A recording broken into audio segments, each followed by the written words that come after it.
ఏపీలో ఎప్పుడూ కూడా ఒక వివాదాన్ని మూటగట్టుకునేటువంటి అంశం ఏంటి అంటే ఇసుక. ఇది ఒక ఏపీనే కాదు, ఏ రాష్ట్రంలోనైనా సరే ఇది ఒక పెద్ద ఇష్యూనే. ఎందుకంటే ఇళ్ళు కట్టుకునే ప్రతి ఒక్కరికి ఇసుక కావాలి. ఈ ఇసుక తక్కువ రేట్లో కావాలి. కానీ అది సాధ్యమవుతుందా అంటే అది ప్రభుత్వాల చేతుల్లో ఉంటుంది. గత ప్రభుత్వం ఒక రకంగా ఇసుక పాలసీ తీసుకొస్తే ఈ ప్రభుత్వం మరొక రకంగా ఇసుక పాలసీ. సో అయితే ఇక్కడ అసలు విషయం ఏంటంటే పాలసీ విధానాలు ఏ విధంగా ఉన్నా సరే ప్రజలను దోచుకు తినేది మాత్రం లారీ ఓనర్లు. సో ఇది వాస్తవం. ఎందుకని అంటే మీరు ఇసుక రీచ్ల దగ్గరకు వెళ్తే కిలోమీటర్ల మేర బారులు తీరి ఉండేటువంటి లారీలు కనిపిస్తాయి. సో ఇక్కడ పరిస్థితి ఏంటంటే ఈ గనుల శాఖకు లారీలను అటాచ్ చేయాలి అంటే దానికి సంబంధించి కొంత ఫిక్స్డ్ డిపాజిట్ అఫిడవిట్లు ఇవ్వాల్సి ఉంటాయి. అయితే ఇవన్నీ ఇవ్వము అని చెప్పి లారీ ఓనర్స్ అసోసియేషన్స్ గొడవ. ఎందుకు అవి ఇస్తే ప్రభుత్వం చెప్పినటువంటి రేట్లకు ఇసుకను తోలాలి, కిలోమీటర్కి ఇంత, టన్నుకి ఇంత, ఇలా ప్రభుత్వ రేట్లకు తోలాలి. కానీ అది లారీ ఓనర్లు తోలుతారా అంటే తోలరు. అది జరగని పని అసలు. సో అందుకనే ఇదంతా ఒక మాఫియా, ఒక సిండికేట్.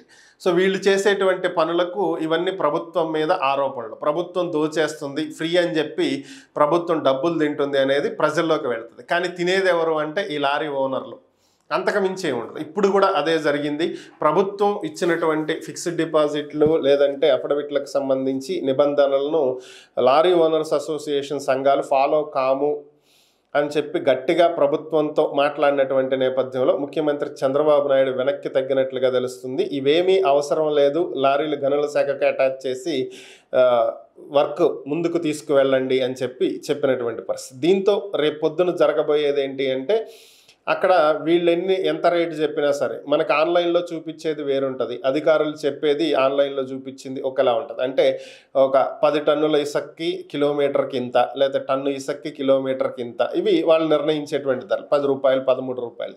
కానీ లారీ డ్రైవర్లు కానీ లారీ ఓనర్లు కానీ చెప్పేది ఏముంటుందంటే ఇక 4,000, 5,000 ఇక ఒక రేంజ్లో ఉంటుంది అనమాట. అంటే వాళ్ళు చెప్పిందే చట్టం, వాళ్ళు చెప్పిందే శాసనం, వాళ్ళు చెప్పిందే అక్కడ జరగాలి, వాళ్ళు చెప్పిందే రేటు. సో దీంతో ప్రజలకు ప్రభుత్వం మీద నమ్మకం పోతుంది.